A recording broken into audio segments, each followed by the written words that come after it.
We are studying solid fuel coke. Coke is obtained from coal by the destructive distillation of coal, and this process is called carbonization. So here we will discuss what is carbonization, that is conversion of coal to coke so as to make it fit for metallurgical use is called carbonization. The carbonization process is brought about in two ways. That is, first is the high temperature carbonization. High temperature is carried out at higher temperature, that is about 1000 to 1200 degrees centigrade, so as to produce coke of right porosity, strength, hardness, purity, etc., so that it can be used in metallurgy. Now here, because the temperature is kept high, so all the volatile matter of the coal are driven off.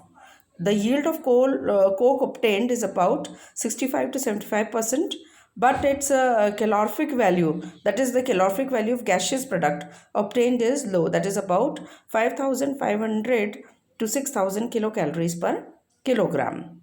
Now, the other one is the low temperature carbonization process. The low temperature carbonization is carried out at 500 to 700 degrees centigrade.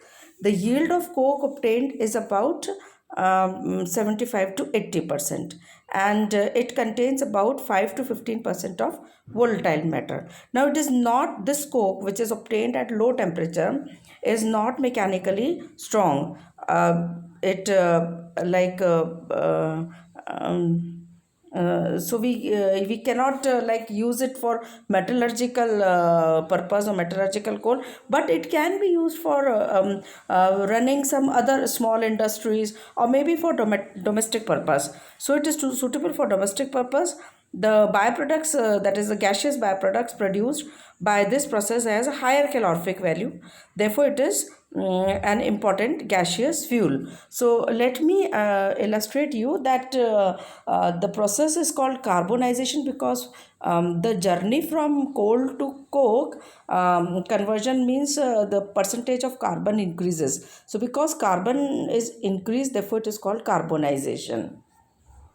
And it depends on our requirement whether we, for which purpose we require coke. So keeping in mind the purpose, the suitability, we carry out the procedure, that is, it is a technique. The technique differs, like sometimes we make use of high temperature carbonization and sometimes at low temperature carbonization. And how carbonization is brought about, how it is done, this we will study in diagrammatically with the help of diagrams. I will tell you in next video lecture. So let me illustrate in Hindi also. Students यहाँ हम पढ़ रहे हैं solid fuel Coke, और Coke बनता है कोल से। कोल से कोक बनने के प्रोसेस को कार्बोनाइजेशन कहते हैं। इसलिए कहते हैं इसको क्योंकि कोल से कोक बनता है जब, तो कार्बन की प्रतिशत मात्रा में काफ़ी वृद्धि हो जाती है, इंक्रीज हो जाती है, तैफो इसको हम कार्बोनाइजेशन कहते हैं। तो ये एक प्रक्रम है, एक प्रोसेस, एक टेक्निक है। तो टेक्निक हमारी ज़रूरत के मुताबिक हम टेक्निक को यूज़ में लेते हैं। तो कार्बोनाइजेशन दो तरह से किया जा सकता है। पहला है हाई टेम्परेचर कार्बोनाइजेशन, यानी कि कोल से कोक को बनने के लिए जो ताप है, टेम्परेचर है, वो हम इस तरह से मेंटेन करते हैं कि वो उच्च रहता है, और ये रहता है लगभग 1000 से 1200 डिग्री सेंटीग्रेड, जिससे कि क्योंकि हाई टेम्परेचर पे जो कोक मिलता है वो पका हुआ होता है, वो स्ट्रॉन्ग होता है, उसमें से सारे वोलेटाइल मैटर निकल चुके होते हैं, परसेंट प्योरिटी उसकी ज़्यादा होती है, और कैलोरिफिक वैल्यू उसकी ज़्यादा होती है, पोरोसिटी भी ज़्यादा होती है उससे। इस तरह से इन सब जो प्रॉपर्टीज़ के कारण ये मेटलर्जिकल यूज़ के लिए फिट रहता है। और क्योंकि इसमें से वोलेटाइल मैटर वगैरह सब उड़ चुका होता है, तो जो हीट कंटेंट ये प्रोड्यूस करता है वो भी बेटर होती है। यील्ड इस कोक की 65 से 75% के बीच होती है, लेकिन जो गैशियस प्रोडक्ट इस केस में निकलते हैं उनकी कैलोरिफिक वैल्यू ज़रूर कम होती है, क्योंकि ताप उच्च होता है, तो कैलोरिफिक वैल्यू यहाँ पे उनकी कम होगी गैसेस की, वो होती है लगभग 5500 से 6000 किलो कैलोरीज पर किलोग्राम। दूसरी टेक्निक होती है लो टेम्परेचर कार्बोनाइजेशन, और ये प्रोसेस या टेक्निक हम कराते हैं थोड़े से लो टेम्परेचर पे, यानी कि 500 से 700 डिग्री सेंटीग्रेड। यहाँ पर जो यील्ड है वो थोड़ी सी बेटर होती है, 75 से 80% होती है कोक की, और उसके अंदर वोलेटाइल मैटर जो है वो 5 to 15% रह जाता है। जबकि हाई टेम्परेचर में वोलेटाइल मैटर, क्योंकि ताप उच्च होता है, तो वोलेटाइल मैटर सारा लगभग सारा 1-2%, 3% को छोड़कर सब बाहर निकल जाता है। यहाँ पर वोलेटाइल मैटर, क्योंकि ताप निम्न है, इसलिए वोलेटाइल मैटर की कुछ मात्रा ज़्यादा रह जाती है यहाँ पे पीछे, वो है 5 से 15% तक।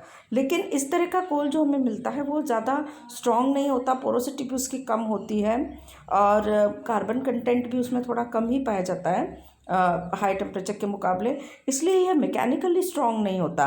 तो हम इसको मेटलर्जिकल यूज़ के लिए यूज़ में नहीं लेते, लेकिन हाँ इसको हम कुछ छोटी मोटी इंडस्ट्रीज़, कुछ दूसरे इंडस्ट्रीज रिएक्शंस या जो रिडक्शन रिएक्शन से इत्यादि के लिए हम इसको यूज़ में ले सकते हैं।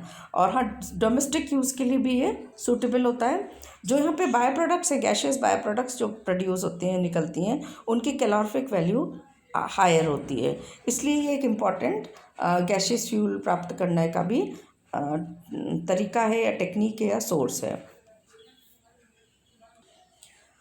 तो ये हाई टेम्परेचर कार्बोनाइजेशन और लो टेम्परेचर कार्बोनाइजेशन किस प्रकार किया जाएगा, ये हम डायग्राम के हेल्प से दूसरे वीडियो लेक्चर में पढ़ रहे हैं। और इसके लिए 2 तरीके होते हैं, एक तो बहुत पुराना तरीका है जिसको बीहाइव कोक ओवन मेथड कहते हैं, और दूसरा है जिसमें हम बाय प्रोडक्ट्स को भी प्राप्त कर सकते हैं, और वो कहते हैं Otto Hoffmann's by product oven method.